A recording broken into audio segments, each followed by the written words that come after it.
There were two things that 2022 taught me. 2022 first got me to think a little bit differently about money and investments.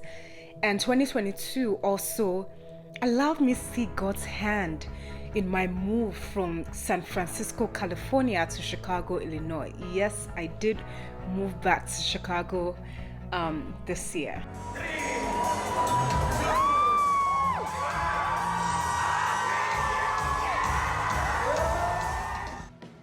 So we just got back from crossover service, and yes, we are in 2022. Excited about what the year holds.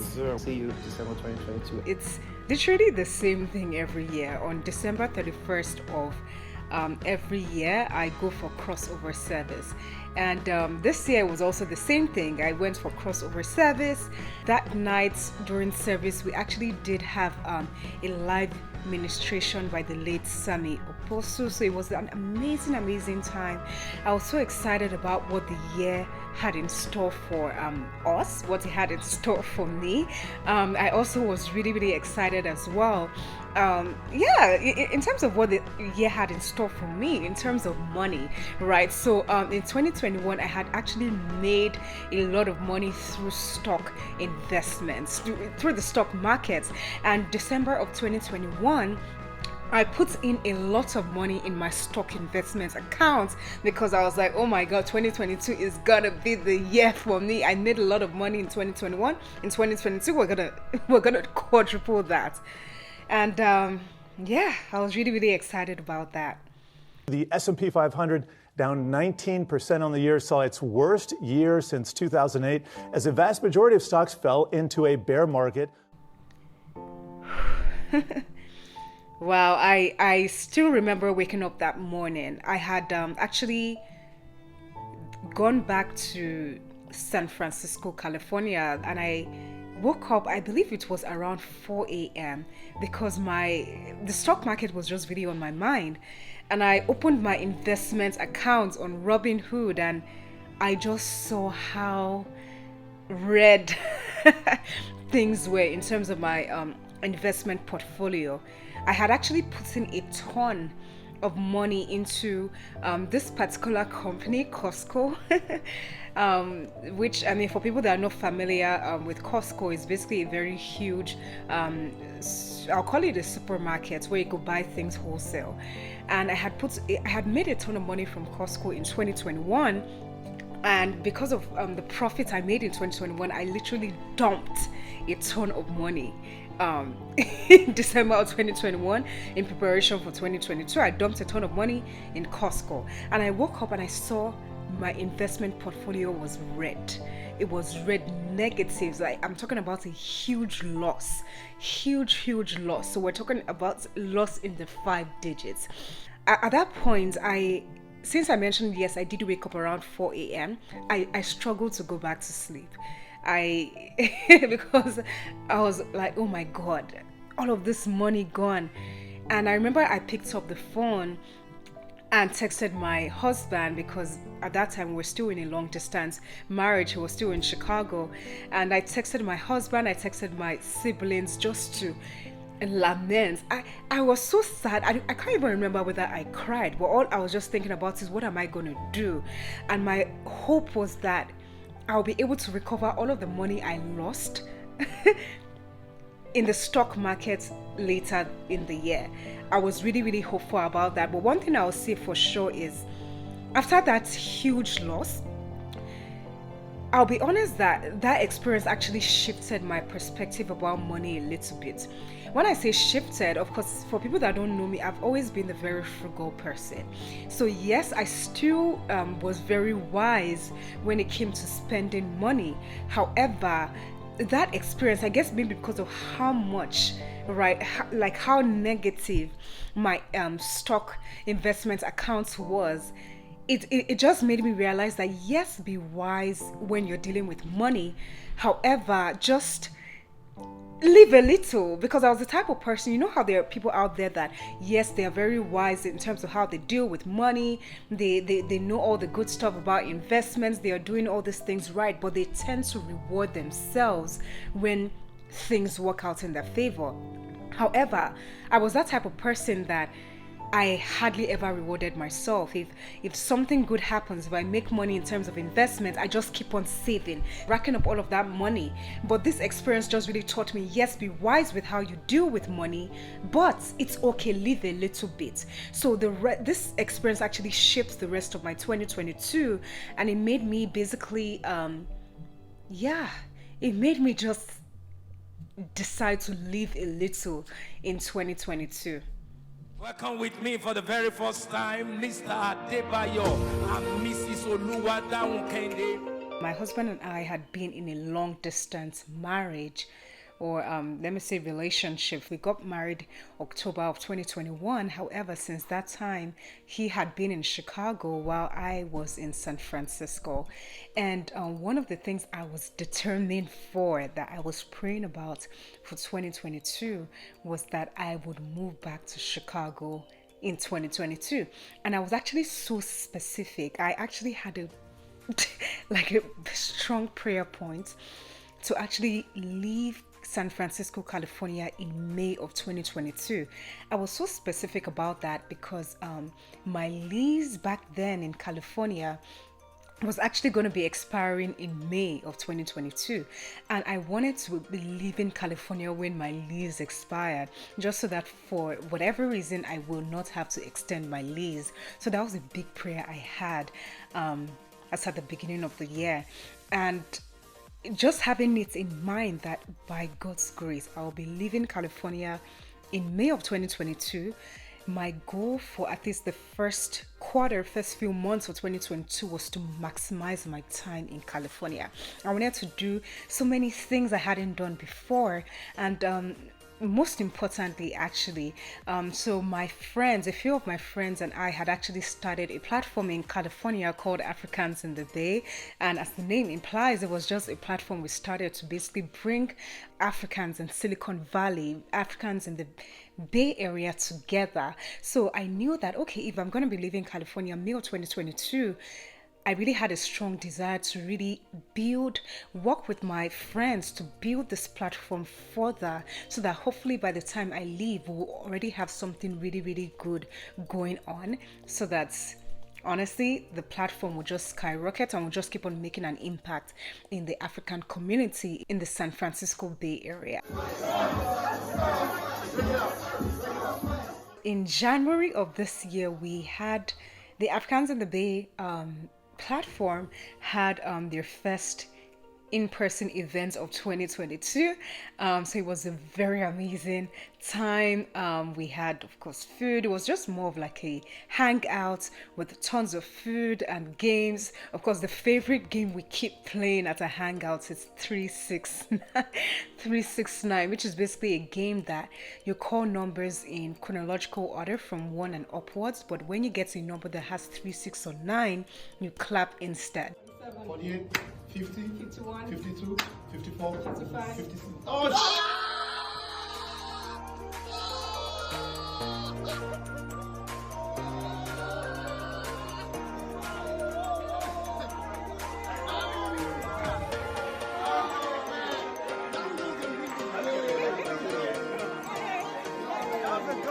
So it was just a very fun time at that event.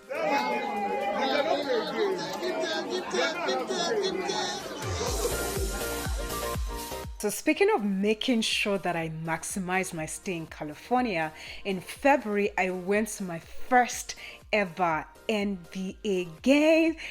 It was the Golden State Warriors versus the Lakers. So we had people like Steph Curry, we had people like LeBron James. To be honest, those are the only two people that I know. I think Chris, no, don't worry about that. But it was such a huge game.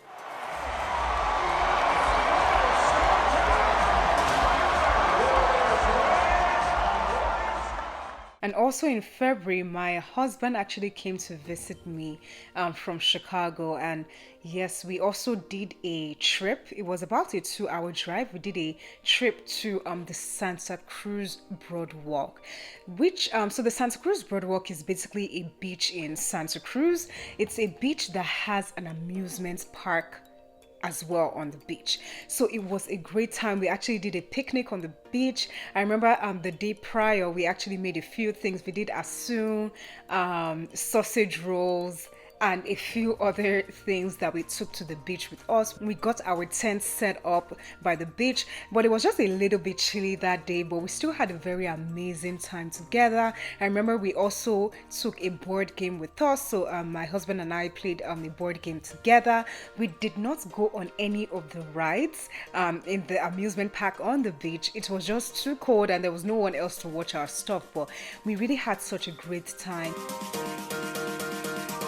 And in March, I also had a picnic with my friends in the San Francisco area. My friend had been telling me about a park called the Salesforce Park. And I guess one special thing about the park is that it's a rooftop park.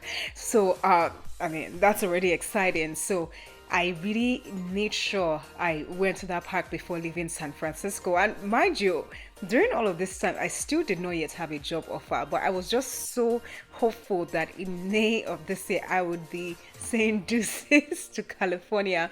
So we went to the Salesforce Park. It was my sister actually came to visit. It was my sister, her husband, and a few friends. And it was just a great time to just enjoy the California sun, talk, and just build memories together.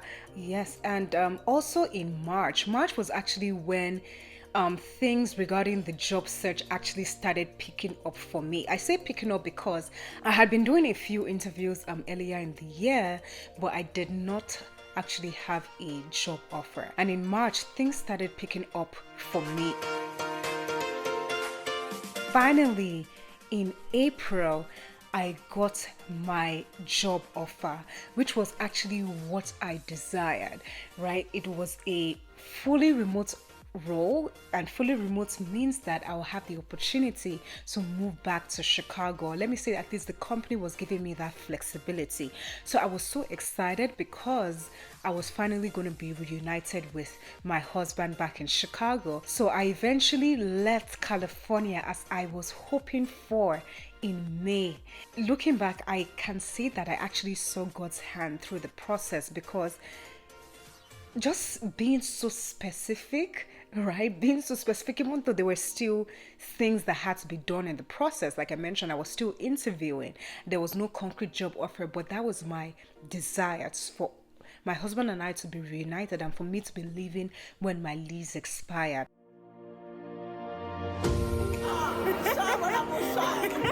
Back to Africans in the Bay, we had another event in May of 2022, which was really great. It was really a great time to just really see everyone again. It was a very bittersweet moment.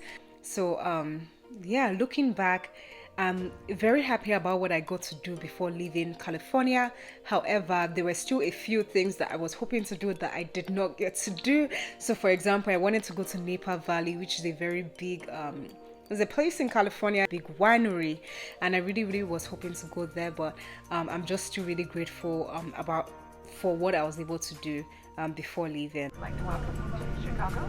Please join safe with your seatbelt fastened until we come to a complete stop at the gate. The captain turns off the fasten seatbelt sign. Of course, I spoke about how my experience with the stock market actually shifted my perspective about money just a little bit. So after moving back to Chicago, I was really determined to really maximize time with my husband and make up for all of the lost time. I say lost time because I said we were in a long distance relationship. So after moving back, my goal was really for us to really make up for that time, build so many memories. Yes, be wise with money while doing that, but also still living a little. So having said that, the rest of the year was just spent traveling, was spent doing really great things together.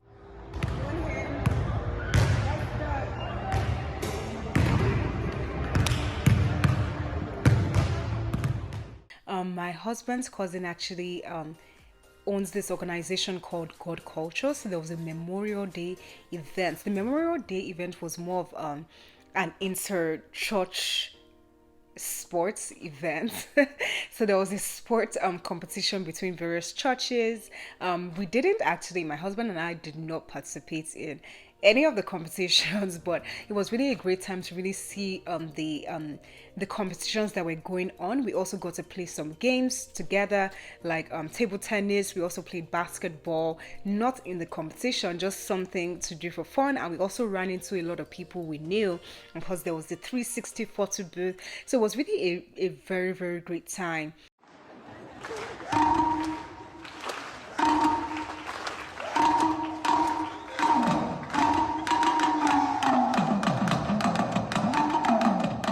And in June, we went for a Black Panther Philharmonic event. That's what it's called.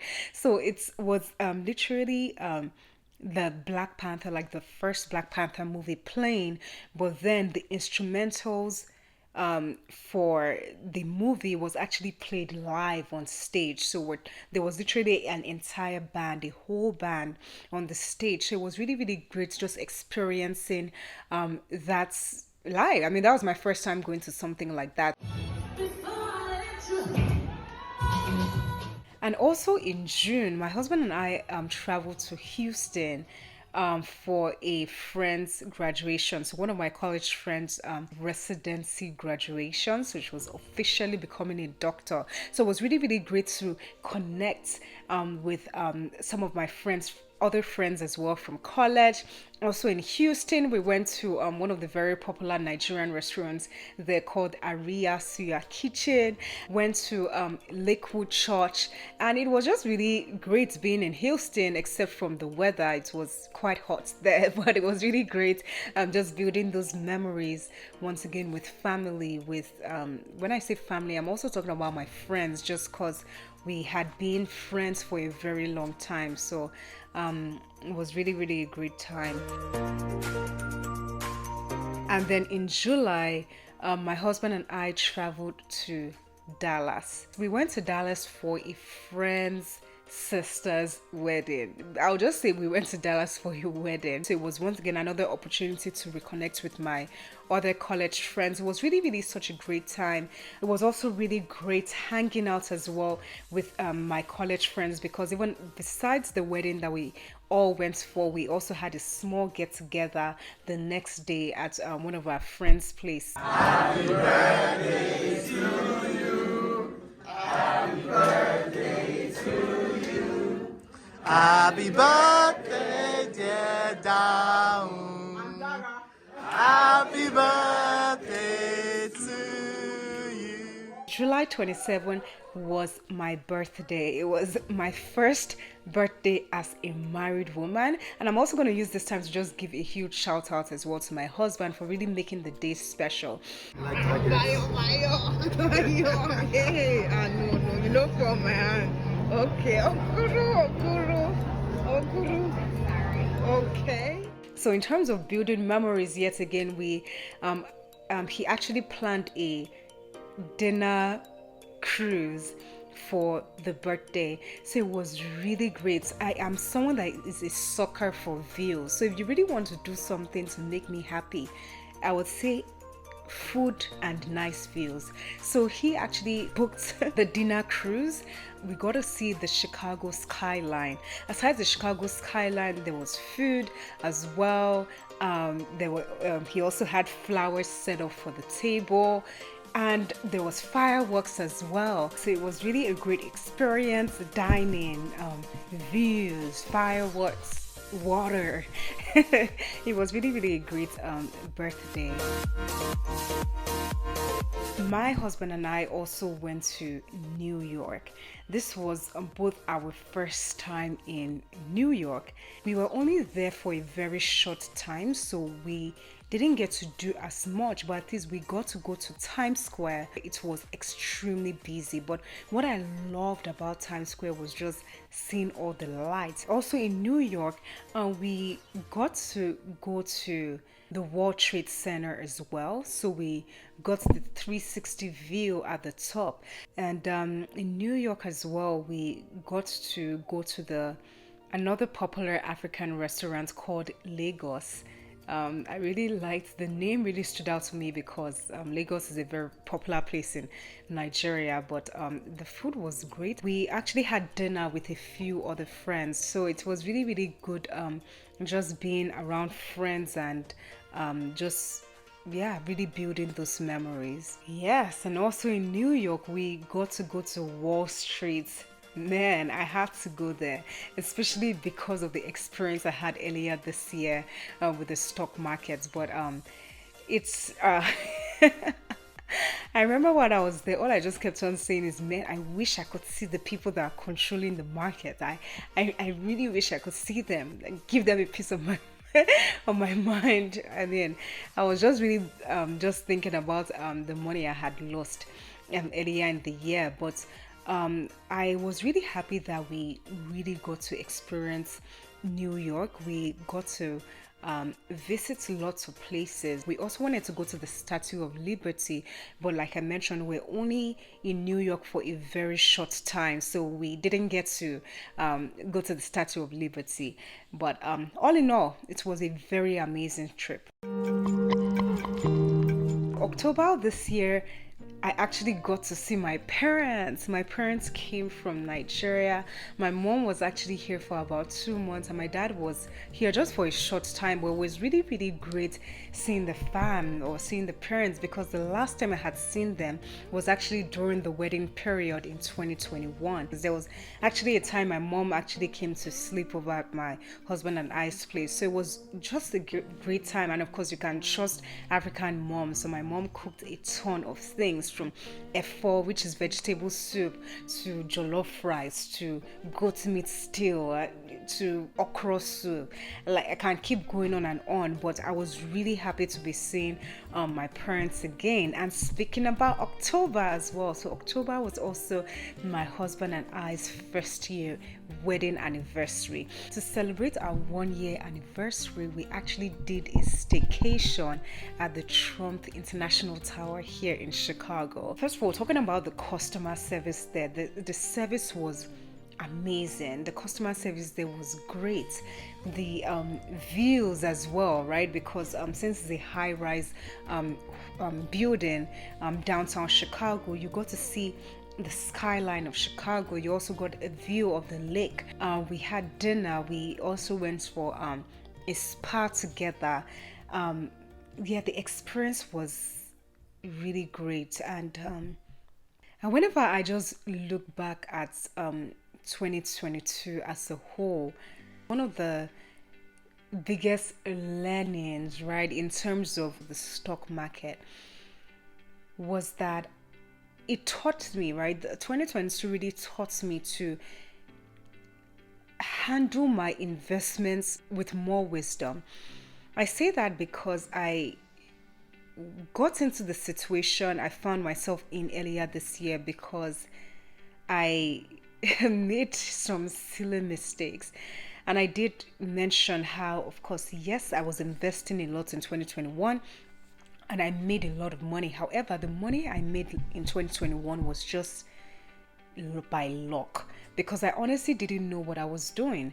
However, the money was coming in and I kept on pouring in more money. And the other big mistake I made was that, yes, I mentioned I didn't know what I was doing, but I was investing with huge amounts of money. When I say huge amounts of money, I'm not talking about something little. I'm actually talking about something huge. So I was pouring in huge amounts of money into something I knew nothing about. But the experience really got me to rethink how I did things. This year in 2022, I didn't stop investing. And I've said this quote a good number of times. The greatest glory is not in never falling, but in rising every time you fall. So the experience did not stop me from investing in the stock market. However, it's helped me rethink how I did things. I still have not made the money that I lost in the stock market earlier this year. But I'm still so hopeful that because of everything I have learned so far, I can be a better and wiser investor. I am very confident that it's only going to be a matter of time. And aside that, I'm also really glad about how in 2022, still regarding dealing with money, I'm really grateful for the memories I was able to build this year. This year has also taught me that it is very okay to be very specific about what you want in prayer. And my biggest prayer now is just to never forget that there is power in trusting God, and there's also power in being specific about what you desire for yourself. And this reminds me of Psalm 130 verse 2 that says, "Bless the Lord, O my soul, and forget not his benefits." Don't forget the great things he has done for you.